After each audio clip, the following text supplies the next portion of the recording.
President Trump has signed an executive order creating a new military spouse commission. But does it include veterans and their families? Today, we're examining what the order actually establishes, who it is designed to assist, and what veterans should understand before treating this announcement as a new benefit. Military Spouse Commission. It'll be chaired by Jennifer Hegseth, the wife of, and highly respected wife, I may add, of Secretary of War Pete Hegseth, both here. I also want to congratulate the new executive director of the commission, Desiree. So where's Desiree? Where are you, Desiree? You do such a good job. Desiree Thompson-Sale, along with new commission member Christy Mullen, wife of Secretary of Homeland Security, Secretary Mark Wayne Mullen. These are outstanding people, everyone, male and female, outstanding. The commission will also include the spouses of our wonderful service secretaries, the spouses of the Joint Chiefs of Staff, and the spouses of their senior enlisted leaders. And we have some incredible talent. And I won't tell you these spouses, I've looked at educationally and every other way, they're amazing. We're also pleased to be joined by Secretary Hegseth and the Chairman of the Joint Chiefs of Staff, General Dan Kane. Thank you very much, Dan.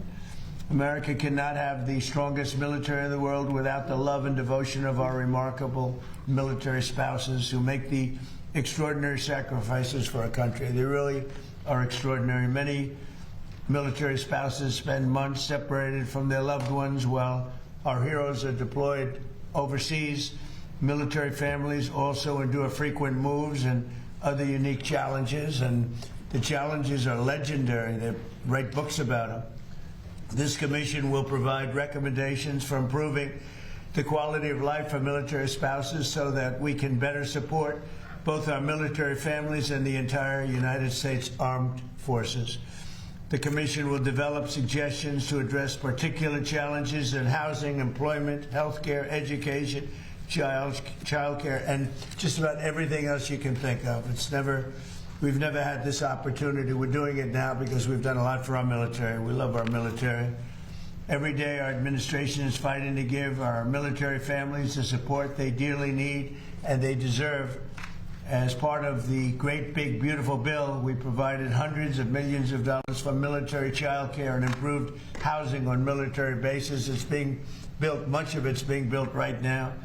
Last Christmas, every service member received a warrior dividend of $1,776. Think of that. I wonder where we got that number. It's actually $1,775. The number worked out to be 17. I said, if you add $1, we have 17. That was one of my genius ideas. We have 1776. But that was a great thing, and we've given it every member of our military hard-earned pay raise. We've also given the pay raise. The commission will help ensure we continue to give military spouses our very best so our military can continue to be the strongest military anywhere in the world, and we're proving that. As you know, we had a conflict with Venezuela, worked out very well, and we have a conflict with Iran, and that's working out very well, very, very well.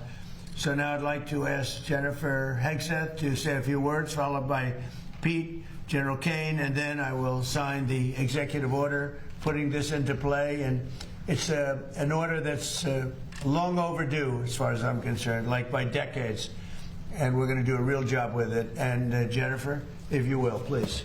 Well, Mr. President, you have been a champion for the military, and we are so grateful for that, and that continues today.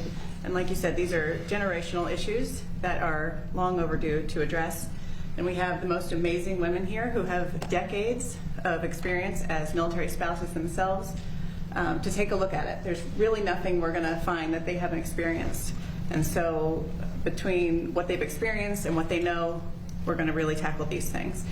And I've spent the last year traveling around, meeting with military spouses and families around the world and around the country, and it's the same from Kentucky to Singapore. It's housing, it's healthcare, it's employment, it's childcare, it's education, and so we're going to take a look at all of those things. Even one of the women up here, I won't say who, but was a paramedic, and as they moved from state to state, she could not get the license. Switch to that state in time before you move again, before you PCS, and it makes it really difficult for these families to survive, let alone all the other sacrifices we're asking for them.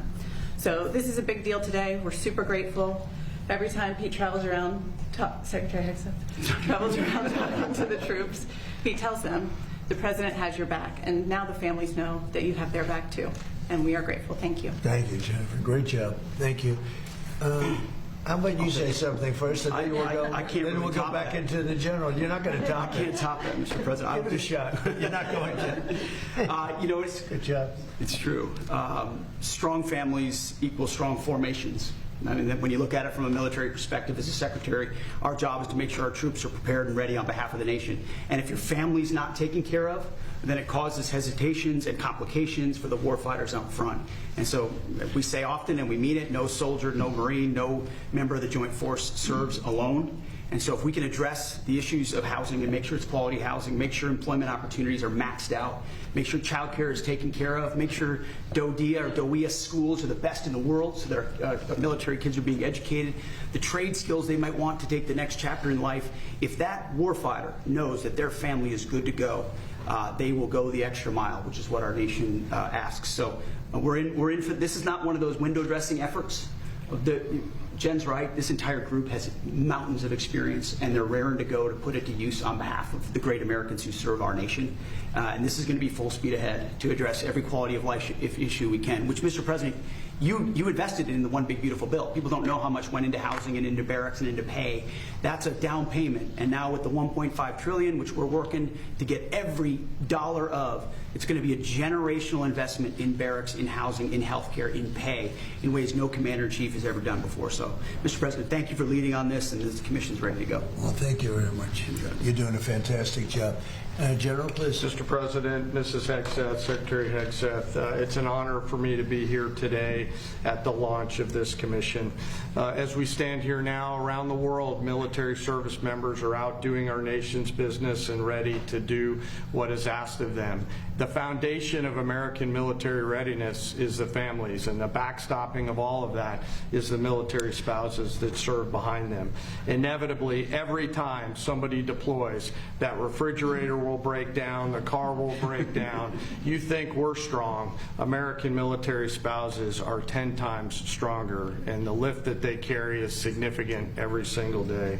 I want to thank this commission for the work that they're going to do to help improve military families' lives and military spouses' lives.